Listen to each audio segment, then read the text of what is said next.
Welcome to The Explainer. Today, we're jumping right into something pretty cool at the heart of modern medicine. We're looking at how scientists are actually teaching computers to think. Well, to think more like biologists, all to unlock the secrets hidden away in our DNA. And this is really the central question, isn't it? I mean, think about it. We have more biological data from a single person than ever before in history. But trying to find that one critical signal in all that noise, that's an enormous challenge. All right, so let's start with the problem. And, it's actually a fantastic problem to have. We are smack in the middle of what people are calling the omics revolution. This slide really gives you a sense of the sheer scale of this data tsunami we're talking about. See, it's not just about our genes anymore. That's genomics.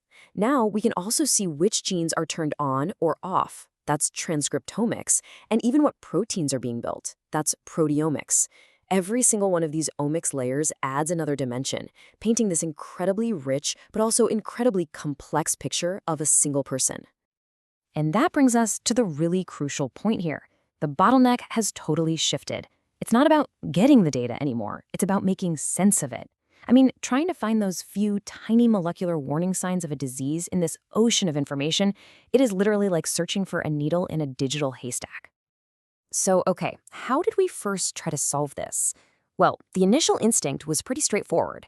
Just throw some really powerful machine learning at the problem. Just let the numbers do all the talking. The old way, just using math, is what we call a black box approach.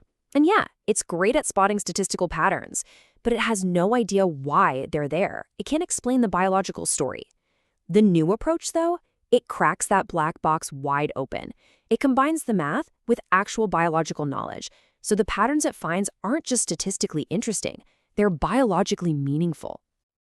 And this quote from the source material just nails it. Think about it. If a computer tells a doctor, hey, this gene is important, but it can't say why or how it's connected to anything else, well, that's not super helpful for coming up with new treatments, right? You're still kind of in the dark. So this brings us to a much, much smarter solution. What if, instead of just sending our AI into that massive haystack completely blind, what if we gave it a biological map to guide its search? And that's the core idea behind something called integrative gene selection. So instead of just looking at the raw data from one single experiment, we make that data so much richer by plugging in decades of human biological knowledge right into the AI's analysis. So where does all this knowledge come from? Well, it's pulled from decades and decades of biological research, all carefully compiled into these huge public databases. You could almost think of it like feeding the AI the entire library of biology textbooks. It gives the AI the context it's missing, telling it which genes are already known to work together, what they do, and which ones are already linked to certain diseases. Okay, so let's get into the nitty-gritty. How does this smarter search party actually work in practice? How do we put all this biological knowledge into action? It's actually a really elegant and powerful two-step framework. So first, instead of looking at, say, 20,000 individual genes one by one, the AI uses those knowledge bases to group them based on their known biological relationships. Then, it tests and ranks those groups to see which biological functions or pathways are the most relevant to the disease it's studying. It's a complete game changer. And this flowchart shows you exactly how it works. See that biofunc function up at the top?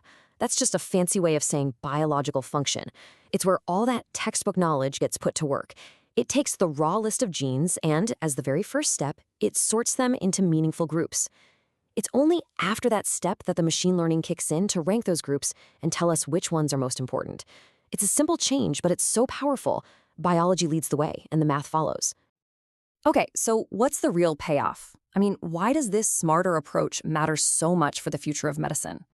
Well, for one thing, this approach has led to a whole new generation of incredible analytical tools. Take a tool like CogNet, which you see here. It uses its knowledge of biological pathways to guide its search. Others might focus on gene correlations or different kinds of biological info.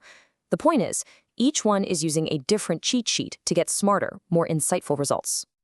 So here's the bottom line. The results aren't just more accurate at predicting a disease, they're also explainable. By identifying entire pathways instead of just spitting out a long list of individual genes, scientists can finally understand the why behind the prediction. And that is a massive leap forward for discovering new drug targets.